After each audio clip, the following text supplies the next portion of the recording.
Movie के start में हमें मिली को दिखाया जाता है जो कि एक बीएससी नर्सिंग ग्रेजुएट है एंड उसका ड्रीम है कि उसे कनाडा जाके नर्सिंग की जॉब करनी है क्योंकि वहाँ पे सैलरी ज्यादा मिलती है। बट मिली की इंग्लिश थोड़ी वीक है इसलिए उसने इंग्लिश स्पीकिंग क्लास लगाई है ताकि वो अपनी इंग्लिश को सुधार सके। अब हमें मिली के डैड को दिखाया जाता है जिन्हें की स्मोकिंग की आदत है और मिली उन्हें हमेशा टोकती रहती है कि आप स्मोकिंग मत कीजिए, इससे आपकी हेल्थ खराब होगी। बट मिली के जो डैड है वो चुपके सिगरेट पीते रहते हैं और मिली की मॉम नहीं है इसलिए मिली को अपने डैड का ख्याल रखना पड़ता है, उनकी मेडिसिन से लेकर उनकी हेल्थ तक। इसके बाद मिली के डैड मिली को हर रोज की तरह उसके इंग्लिश कोचिंग सेंटर से ड्रॉप करते हैं। सो अपनी कोचिंग क्लास कंप्लीट करने के बाद मिली आती है पैसिफिक मॉल में जहाँ के डोम्स किचन में वो काम करती है और most of the shop managers की तरह इस शॉप का मैनेजर भी काफी चिक करता है काम को लेकर। बट मिली उन बातों पे ध्यान नहीं देती, वो अपना काम पूरे दिल से करती है और उसका फोकस काफी क्लियर है कि उसे कनाडा जाके नर्सिंग का जॉब करना है, तो इसलिए वो बस यहाँ पे टेम्परेरी जॉब कर रही है ताकि वो अपने खर्चे उठा सके। सो अपनी ड्यूटी कंप्लीट करने के बाद मिली अपने बॉयफ्रेंड समीर से मिलती है बट समीर के पास फिलहाल कोई जॉब नहीं है एंड इसी बात को लेकर मिली उससे नाराज भी रहती है क्योंकि समीर जो है वो अगर जॉब इंटरव्यू फिक्स हुआ है तो भी इंटरव्यू अटेंड नहीं करता। तो इस बार मिली समीर से कहती है कि तुम्हें किसी भी हालत में इस इंटरव्यू को अटेंड करना है और ये जॉब लेनी है क्योंकि जब तक समीर के पास जॉब नहीं होगी मिली समीर को अपने डैड से नहीं मिला सकती। अगले दिन जब मिली अपने शॉप के फ्रीजर में कुछ सामान स्टोर कर रही थी तभी उसे समीर का कॉल आता है एंड वो उसे बताता है कि उसकी जॉब लग चुकी है दिल्ली में और वो परसों ही निकलने वाला है दिल्ली के लिए। और ये नहीं सुन के मिली काफी खुश होती है एंड वो समीर से कहती है उसे पिक करने के लिए आज। एंड मिली भी आज अपने ड्यूटी से जल्दी निकलती है और मॉल से निकलने के बाद समीर और मिली जाते हैं मंदिर। वहाँ पर समीर मिली को समझाने की कोशिश करता है कि दिल्ली में भी नर्स को काफी अच्छी सैलरी मिलती है तो हम दोनों वहीं काम करके सेटल हो सकते हैं, क्योंकि समीर नहीं चाहता था कि मिली कनाडा जाके काम करे। पर मिली जो है वो समीर की बात नहीं मानती क्योंकि उसने अपना मन बना लिया है कि वो कनाडा जाकर ही नर्सिंग का काम करेगी। अब ये दोनों जब घर जा रहे थे तब वहाँ पे पुलिस की चेकिंग चल रही थी और जब पुलिस समीर की चेकिंग लेता है तो पता चलता है कि समीर ने ड्रिंक किया है एंड वो ड्रिंक करके ड्राइव कर रहा था। फिर इन दोनों को पुलिस स्टेशन लेकर जाते हैं और वहाँ पर मिली के डैड को बुलाते हैं एंड उन्हें बताते हैं कि देखो आपकी बेटी इतने रात को कैसे लड़के के साथ घूम रही है। पर मिली के डैड को इस बात का जरा भी अंदाजा नहीं था कि मिली का कोई बॉयफ्रेंड भी है। तो ये जानने के बाद मिली के डैड मिली से काफी अपसेट होते हैं और उन्होंने मिली से बात करना भी बंद कर दिया है। एंड जो कल तक नाराज थे मिली के कनाडा जाने के डिसीजन को लेकर वो आज चाहते हैं कि मिली जल्द से जल्द कनाडा चली जाए। अब नेक्स्ट डे जब मिली अपने जॉब पर पहुंचती है तब वहाँ का शॉप मैनेजर मिली और वहाँ के बाकी वर्कर्स को चिल्लाने लगता है क्योंकि कल रात को शॉप के फ्रीजर में चूहा घुस गया था। एफ ने काफी सारे ब्रेड्स के पैकेट को खाया है जिस वजह से उनका 6000 का नुकसान हुआ है एंड इसी बात को लेके शॉप मैनेजर काफी गुस्सा था। अब लंच टाइम में जब मिली अपना टिफिन खा रही थी तब शॉप मैनेजर उसे फिर से टोकता है और कहता है कि बाहर चाहे कितनी बड़ी कस्टमर की लाइन क्यों ना लगी हो पर तुम अपना पेट पहले भरना। और मिली ऑलरेडी काफी अपसेट थी क्योंकि उसके डैड उससे बात नहीं कर रहे थे तो मिली अपना टिफिन बिना खाए चली जाती है वापस ड्यूटी पर। और इसी बीच समीर उससे बात करने की काफी कोशिश करता है क्योंकि वो आज रात को दिल्ली के लिए निकलने वाला था बट मिली उससे बात नहीं करती। अब रात के वक्त जब मिली पंच आउट करके घर के लिए निकल रही थी तभी उसका कोवर्कर लड्डू उसे कुछ बॉक्सेस रखने देता है फ्रीजर में जो कि मैनेजर ने उसे रखने के लिए कहा था। फिर किसी तरह मिली मान जाती है वो बॉक्सेस को फ्रीजर में रखने के लिए एंड फिर लड्डू अपने दोस्त के साथ वहाँ से पंच आउट करके चला जाता है। फिर जब मिली फ्रीजर के अंदर उन बॉक्सेस को रख रही थी तब यहाँ पे शॉप का मैनेजर आता है एंड उसे लगता है कि लड्डू फ्रीजर का डोर ओपन करके ही चला गया इसलिए मैनेजर फ्रीजर का डोर लॉक कर देता है। और जब मिली को पता चलता है कि वो फ्रीजर के अंदर लॉक हो चुकी है तब तक काफी देर हो चुकी थी क्योंकि शॉप का मैनेजर शॉप को लॉक करके मॉल से बाहर निकल चुका था। मिली काफी जोर से चिल्लाने लगती है, दरवाजे को ठोकने लगती है पर उसकी आवाज किसी को सुनाई नहीं देती क्योंकि अब तक मॉल के सभी शॉप बंद हो चुके थे। अब मिली को समझ नहीं आ रहा था कि वो क्या करे और यहाँ से बाहर कैसे निकलेगी तो वो दरवाजे को ठोकने लगती है। इवन वो एक ट्रॉली की मदद से दरवाजे को तोड़ने की कोशिश करती है पर फ्रीजर का दरवाजा नहीं टूटता।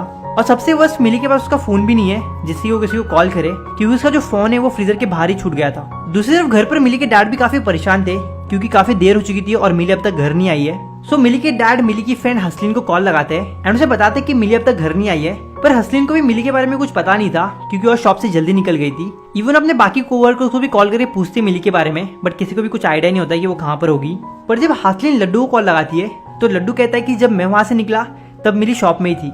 फिर हसलिन शॉप के मैनेजर को कॉल लगाती है एंड उससे पूछती मिली के बारे में बट उन्हें भी मिली के बारे में कुछ पता नहीं था क्योंकि मिली ने उनसे पहले पंच आउट किया था। और जब ये बात मिली के डैड को पता चलती है तो वो अपने भाई मोहन को लेकर पुलिस स्टेशन जाते हैं कंप्लेंट लिखाने के लिए बट पुलिस कंप्लेंट दर्ज नहीं कराती और कहती है कि पहले जाके उस लड़के के घर पे जाके चेक करो जिसके साथ आपकी बेटी बाइक पर घूमती है। फिर जब ये लोग समीर के घर पे जाते हैं तो समीर की अम्मी बताती है कि समीर तो दिल्ली के लिए निकल चुका ऑलरेडी। वहीं दूसरी तरफ फ्रीजर में टेम्परेचर और भी कम होने लगता है और मिली के लिए उस फ्रीजर के अंदर रहना और भी ज्यादा टफ हो जाता है। सो ठंड धीरे धीरे बढ़ती जा रहा था इसलिए मिली के पास जो एक टॉप था मिली उसको फाड़ती है, अपने हाथ पर लगाती है और टेप से बांध देती है। एंड फिर मिली कार्डबोर्ड और टेप की मदद से कूलर की हवा को ब्लॉक करने की कोशिश कर रही थी ताकि और ज्यादा ठंडी हवा ना आए फ्रीजर के अंदर। बट कूलर से हवा इतनी तेज आ रही थी कि वो कार्डबोर्ड वहां से निकल जाते एंड इसी बीच फ्रीजर के अंदर का एक स्टोरेज स्टैंड मिली के पैर पे गिर जाता है। और अब तक समीर की मॉम ने समीर को कॉल करके वापस बुला लिया था और समीर को देख के मिली के डैड काफी गुस्सा होता है एंड उसका कॉलर पकड़ के उसे पूछने लगते हैं कि मिली कहाँ पर है। बट समीर को भी इस बात का कोई अंदाजा नहीं था कि मिली कहाँ पर है, क्योंकि समीर ने भी उसे कई बार कॉल करने की कोशिश की पर मिली ने उसे कॉल रिसीव नहीं किया। तो लोग फिर से पुलिस स्टेशन जाते हैं बट वहाँ पे पुलिस ऑफिसर नहीं थे और जब उन्हें कॉल किया जाता है तो उनकी तरफ से कोई सपोर्टिव रिस्पॉन्स नहीं था एंड कहते हैं कि मैं 1 घंटे के बाद आऊंगा अगर मेरा मन करेगा तो। फिर लोग अपने आप ही मिली को ढूंढने लगते हैं। मिली के सभी फ्रेंड्स के घर पे जाके पूछते जहाँ भी मिली हो सकती थी पर किसी को भी कोई आइडिया नहीं कि मिली कहाँ पर है। अब धीरे धीरे फ्रीजर के अंदर टेम्परेचर और भी कम हो चुका था एंड ठंड काफी ज्यादा बढ़ चुकी थी। उस फ्रीजर के अंदर मिली के साथ एक चूहा भी था एंड उस चूहे को भी ठंड लग रही थी और मिली को भूख भी लग रही थी। बट फ्रीजर के अंदर जो भी चीज थी वो काफी ज्यादा फ्रीज थी तो जिसको मिली खा नहीं पा रही थी। तभी वहाँ पे उसे एक बिस्किट का पैकेट मिलता है जिसको मिली किसी तरीके से चबाकर खाती है एंड एक छोटा सा टुकड़ा चूहे को भी देती है। फिर करीबन 1 घंटे के बाद फिर से मिली के डैड और समीर पुलिस स्टेशन आते हैं मिली का फोन ट्रैक कराने के लिए, क्योंकि मिली का फोन तो चालू था बट वो कॉल रिसीव नहीं कर रही थी। तो वो लोग मिली के फोन को ट्रैक करके पता लगा सकते हैं उसका लोकेशन क्या है। बट पुलिस ऑफिसर ये भी करने के लिए तैयार नहीं था और वो समीर को मारते हुए पूछता है कि बता लड़की कहाँ पर है। तभी यहाँ पे सीनियर ऑफिसर आते हैं और पूरे सिचुएशन को अपने कंट्रोल में लेते हैं और अपने पुलिस ऑफिसर को चिल्लाते हैं एंड उसे मिली का फोन ट्रैक करने के लिए कहते हैं। फिर इसके बाद सीनियर ऑफिसर मिली के शॉप मैनेजर से शॉप की पंच आउट लिस्ट मांगते हैं जिसमें उन्हें पता चलता है कि मिली ने तो ऑलरेडी पंच आउट कर लिया है। पर उसी लिस्ट को देख के समीर को पता चलता है कि मिली के बाद लड्डू ने पंच आउट किया है। तो समीर लड्डू को कॉल करने की कोशिश करता है क्योंकि शायद लड्डू को कुछ पता हो मिली के बारे में। बट लड्डू अपना फोन घर पर रख के बाहर अपने दोस्तों के साथ आया था। वही फ्रीजर के अंदर सर्वाइव करना मिली के लिए काफी ज्यादा मुश्किल हो चुका था तो वो काफी ज्यादा अलग अलग चीजें कर रही थी जिससे कि उसे ठंड ना लगे। बट फ्रीजर के अंदर ठंड धीरे धीरे करते और ज्यादा बढ़ते जा रही थी। तो मिली कुछ खाने के पैकेट्स को लेके उस कूलर के ऊपर मारने लगती है जिससे कि वो कूलर का फैन रुक जाए। तो वो इसी तरीके से काफी सारे पैकेट फेंकती है कूलर के फैन के ऊपर, जिनमें से एक पैकेट कूलर के फैन में अटक जाता है और वो फैन रुक जाता है एंड वहां से ठंडी हवा आनी भी बंद हो जाती है। तो इसके बाद मिली सेम दूसरे कूलर के फैन के साथ करने की कोशिश करती है और वो पैकेट फेंकने लगती है। बट मिली के अंदर अब इतनी ताकत ही नहीं थी कि वो उन पैकेट्स को फेंक सके कूलर के फैन के अंदर। एंड इसी बीच समीर को लड्डू भी मिल जाता है रास्ते पर, तो उससे पूछता है मिली के बारे में। तो लड्डू बताते हैं कि मेरा पंच आउट मिली के बाद इसलिए क्योंकि मैं पंच आउट करना भूल चुका था एंड जो बॉक्स मैनेजर ने हमें रखने के लिए दिया था फ्रीजर में वो हमने मिली को रखने के लिए कहा था और उसके बाद हम वहां से चले गए। और ये सुनते समीर समझ जाता है कि मिली शॉप के फ्रीजर के अंदर ही है और ये बात वो पुलिस ऑफिसर को बताने के लिए अपने दोस्तों को कॉल करता है। बट उसी बीच उसका फोन स्विच ऑफ हो जाता है और अब तक लोकेशन ट्रैक करने के बाद सीनियर ऑफिसर को भी पता चल चुका था कि मिली का लास्ट लोकेशन मॉल के अंदर का ही है। तो सब लोग मिलकर उसे मॉल में हर जगह ढूंढने लगते हैं और फ्रीजर के अंदर मिली की हालत काफी खराब हो चुकी थी। तो उसके बाद जितनी बची कुछ एनर्जी थी उसके मदद से वो फ्रीजर के अंदर के पाइप पैसेज के एरिया को ओपन करती है जो कि उसे जस्ट अभी अभी दिखाई दिया था और उसके अंदर इतनी ताकत भी नहीं थी कि वो आवाज लगाए किसी को। तो वो एक प्लेट को लेकर उस पाइप पर बजाने लगती है बट मिली पूरी अनकॉन्शियस हो चुकी थी एंड उसके हाथ से वो प्लेट गिर जाता है और तभी उस पैसेज के पास से मिली के डैड गुजर रहे थे एंड उन्हें उस प्लेट गिरने का आवाज सुनाई देता है और जब वो उस पैसेज से देखते तो समझ जाते कि मिली वहीं पे होगी। और अब तक समीर भी मॉल के अंदर आ चुका था और शॉप का मैनेजर भी अब तक मॉल के अंदर पहुंच चुका था। तो लोग शॉप को ओपन करते हैं एंड शॉप के फ्रीजर में जाते हैं और वहां पर उन्हें मिली दिखाई देती है जिसकी बॉडी में कोई भी मूवमेंट नहीं था और वो पूरी ठंडी पड़ चुकी थी और सबको यही लग रहा था कि मिली की जान नहीं बची।